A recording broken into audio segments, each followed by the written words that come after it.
Olá, boa noite. O BNews 19 horas está no ar. O governo de São Paulo assinou nesta quarta-feira um contrato de parceria público-privada com o grupo português Mota-Engil para a construção do túnel Santos-Guarujá até 2031. Com valor estimado em 7 bilhões de reais, o contrato prevê uma concessão de operações de 30 anos. A ligação entre as cidades é feita hoje por balsas e por uma rodovia local, com trajeto de 40 quilômetros de distância. Com a nova estrutura, o tempo cai dos atuais 30 minutos por balsa e 1 hora pela estrada para cerca de 5 minutos. A obra é aguardada há mais de 100 anos pela população da Baixada Santista e exigiu uma parceria entre o governo federal e estadual para sair do papel. Ela foi incluída no novo PAC e vai ser realizada através de uma PPP. Houve esse entendimento e foi feito então em conjunto com a autoridade federal e a autoridade do Estado de São Paulo. Lembrando ainda que o Porto de Santos estava naquela linha de ser privatizado. O Porto de Santos era um dos portos que iria ser privatizado. E o presidente Lula retirou da relação dos portos privatizáveis, e ao ser um porto público, é possível então colocar e aportar recurso, como foi esse caso aqui agora. E aqui nós estamos dando uma demonstração da volta do espírito republicano para o Brasil, da volta do espírito de parceria para o Brasil. Muita coisa aconteceu para que essa obra fosse viabilizada. Muita coisa boa aconteceu. A primeira coisa foi o resgate do PAC. Nós recuperamos as dotações orçamentárias voltadas para a infraestrutura do país. Nós estamos há muitos anos sem investimento em infraestrutura. E aqui envolve Orçamento Geral da União, Orçamento Geral do Governo Estadual.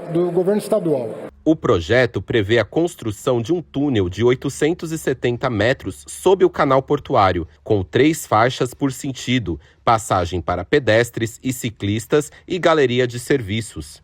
Com o contrato assinado, começam as etapas preparatórias, como a produção dos módulos de concreto até o ano que vem e a montagem da estrutura imersa até 2030. Celebrando uma obra que vai ser iniciada no maior porto do país, no maior porto da América do Sul, no maior porto do Hemisfério Sul, e crescendo.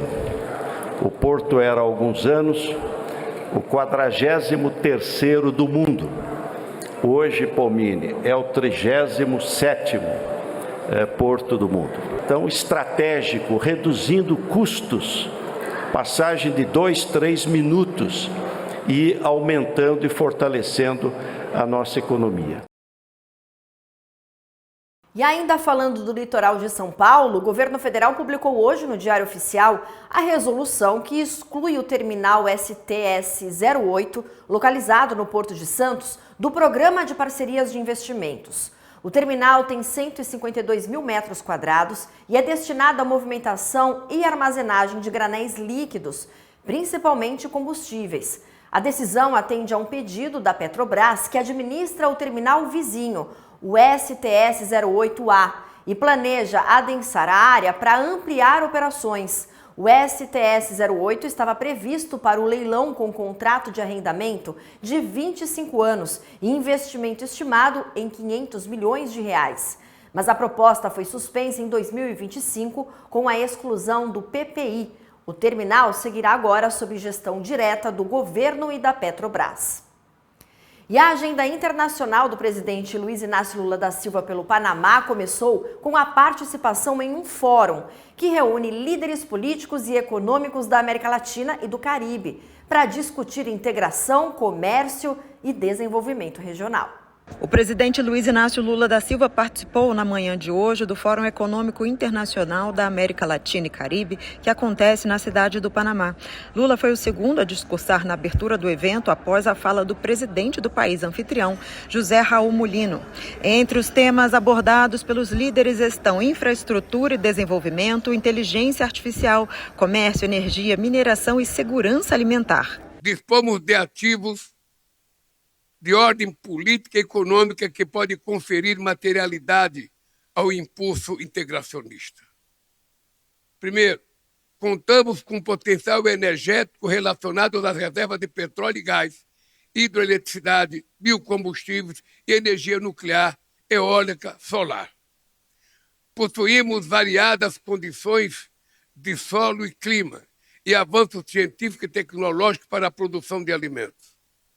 Abrigamos a maior floresta tropical do planeta, mais de 1/3 das reservas de água doce do mundo e riquíssima biodiversidade.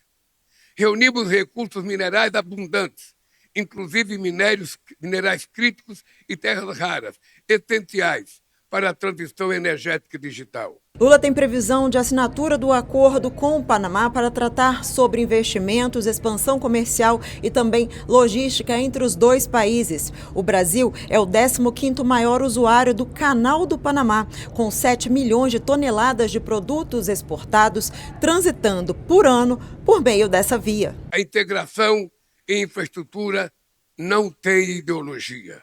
Por isso, o Brasil defende a neutralidade do Canal do Panamá, administrado de forma eficiente, segura e não discriminatória há quase 3 décadas. Nosso Banco de Desenvolvimento, o BNDES, tem sido um parceiro essencial para a integração. Mas a integração requer mais recursos e mais cooperação. O intercâmbio entre Brasil e Panamá cresceu quase 80% no último ano, chegando a mais de $1,5 bilhão de dólares, com destaque para as exportações de petróleo e derivados. O Panamá também foi o primeiro país da América Central a se associar ao Mercosul. Após 26 anos de negociações, assinamos o Acordo Mercosul-União Europeia, que abrangerá um mercado de 720 milhões de pessoas e um PIB de 22 trilhões de dólares. Vamos ainda atualizar os acordos do Mercosul com a Colômbia e Equador. O Brasil está avançando em ritmo acelerado na implementação de seu programa de Rota da Integração Sul-Americana. Continuamos empenhados em trabalhar com todos os países vizinhos. O fórum continua amanhã com a participação de mais de 2.000 líderes políticos, empresários e acadêmicos. A América Latina e o Caribe são únicos. Cabe a nós assumir que a integração possível é a que estará calçada na pluralidade de opções. Guiado pelo pragmatismo, podemos superar divergências ideológicas e construir parcerias sólidas e positivas dentro e fora da região. Essa é a única doutrina que nos convém. Seguir divididos nos torna todos mais frágeis. O governo federal anunciou que vai agilizar a tramitação do acordo com a União Europeia, que amplia comércio, investimentos e integração produtiva entre Brasil e Mercosul. O governo federal quer acelerar a aprovação do acordo entre Mercosul e União Europeia no Congresso Nacional. A sinalização foi dada pelo presidente em exercício, Geraldo Alckmin, que reconheceu entraves jurídicos recentes, mas afirmou que o Brasil vai avançar rapidamente na sua parte do processo. A expectativa é que o pedido de internalização seja enviado pelo presidente Lula nos próximos dias. Tivemos um percalço, que é a questão jurídica, mas o Brasil vai acelerar a sua parte. O governo brasileiro, o presidente Lula, encaminhará ao Congresso Nacional o pedido para a internalização do acordo no nosso país. Segundo Alckmin, o acordo vai além dos blocos econômicos e ganha ainda mais relevância em um cenário internacional marcado por instabilidade. Para o governo brasileiro, a parceria amplia mercados, fortalece cadeias produtivas e reforça a complementariedade econômica entre as regiões. Ele extrapola os nossos blocos, porque traz uma mensagem de que é possível, no momento de instabilidade, você aproximar blocos, abrir mercado, ter complementariedade econômica. O Palácio do Planalto aposta agora na articulação política para garantir a rapidez na tramitação. Na Câmara e no Senado, a avaliação é de que o acordo deve receber tratamento prioritário diante do potencial econômico e geopolítico da parceria entre Mercosul e União Europeia. Na Câmara dos Deputados, o presidente Hugo Motta já sinalizou disposição para dar celeridade à análise do acordo.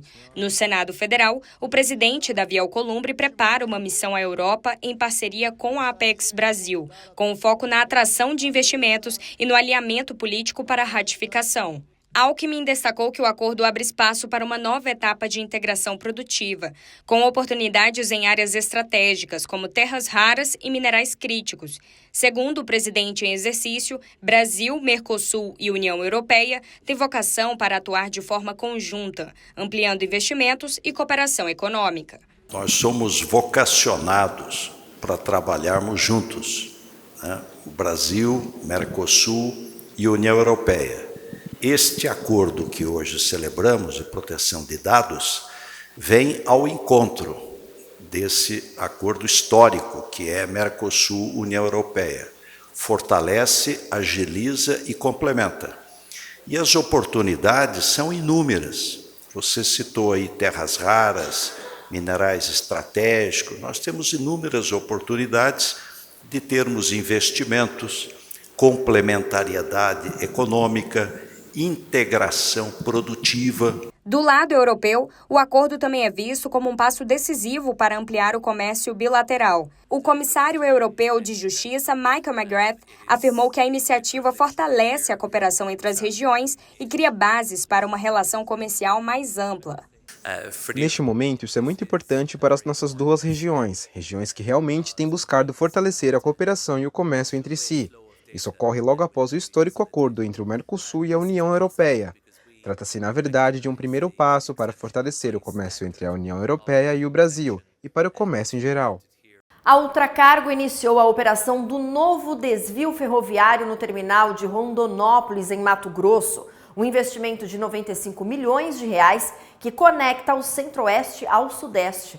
Com cerca de 4 quilômetros, a via permite transportar até 80 vagões por composição e integra a operação com a unidade de Paulínia, em São Paulo, tornando o transporte de etanol e derivados de petróleo mais eficiente e reduzindo deslocamentos ociosos. O terminal agora pode movimentar até 3 milhões de metros cúbicos por ano, com novos tanques e plataformas modernizadas, diminuindo o ciclo logístico entre Mato Grosso e São Paulo em até 2 dias. A mudança também reduz o tráfego de caminhões e as emissões de carbono, fortalecendo o corredor ferroviário para biocombustíveis no país.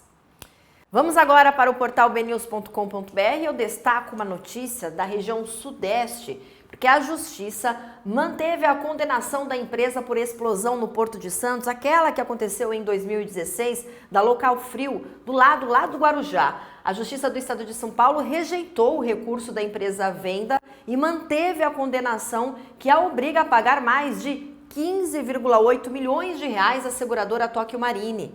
O caso envolve o acidente com produtos químicos que atingiu o Porto de Santos em 2016, como eu disse. O acidente foi no terminal da Local Frio, na margem esquerda do Porto de Santos, no Guarujá. Um container na época explodiu e provocou um incêndio que se espalhou para outros 16 containers. O fogo liberou uma grande quantidade de gás tóxico no ar que pôde ser vista em várias cidades. A fumaça formou uma nuvem, cobriu os bairros do Guarujá, chegou a Santos e também a Cubatão. Então fica aí a decisão mantida da Justiça por condenar a empresa pela explosão no Porto de Santos em 2016. Vamos agora a outras notícias que foram destaque nesta quarta-feira. A Marinha do Brasil firmou um acordo de cooperação técnica com a ExmoBots e a Petrobras para a operação naval e ambiental de drones. A parceria prevê o uso de aeronaves remotamente pilotadas em navios de guerra, de patrulha e em plataformas offshore, com foco na vigilância marítima e no aumento da capacidade de resposta a incidentes ambientais. O investimento previsto é de cerca de 40 milhões de reais em drones do modelo Nauru, desenvolvidos especialmente para monitoramento marítimo. Um avião Airbus da British Airways perdeu uma das rodas do trem de pouso após a decolagem em um aeroporto de Las Vegas, nos Estados Unidos. A aeronave seguiu destino normalmente e aterrissou em segurança no aeroporto de Londres.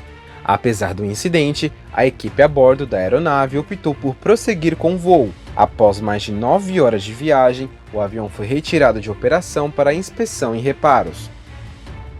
O Porto de Porto Alegre voltou a receber navios de longo curso entre portos de diferentes países pela primeira vez desde as enchentes de 2024. O navio Equinox Eagle, com bandeira das Ilhas Caimã, chegou ao terminal com uma carga de 11 mil toneladas de nitrato de potássio vindo da Rússia. Em nota, a Portos RS informou que a operação foi acompanhada pelas autoridades e que a circulação de navios durante a noite ainda não tem prazo para ser retomada. Um avião caiu nesta quarta-feira no oeste da Índia, deixando 5 mortos. Entre as vítimas fatais está o vice-ministro estadual Ajit Pawar. Também morreram 2 funcionários do político e 2 tripulantes da aeronave. Informações preliminares indicam que o piloto enfrentava baixa visibilidade no momento da aproximação para o pouso. Autoridades aeronáuticas do país iniciaram uma investigação para apurar as causas da queda. O Detran de São Paulo e de mais 4 estados aprovaram mudanças na prova prática para a Carteira Nacional de Habilitação. Além de São Paulo, deixaram de exigir o teste de baliza Amazonas, Espírito Santo, Mato Grosso do Sul e Goiás. Mesmo sem a baliza em área demarcada, o candidato ainda precisa estacionar o veículo na rua junto ao meio-fio durante o percurso do exame. Outra mudança é a autorização para realizar a prova com veículos de câmbio automático. Segundo os Detrans, a avaliação passa a priorizar a condução segura em circulação, como conversões, uso da seta e respeito à sinalização. O BNews 19 horas fica por aqui. Uma ótima noite para você. Voltamos a nos encontrar amanhã com mais informações. Até lá!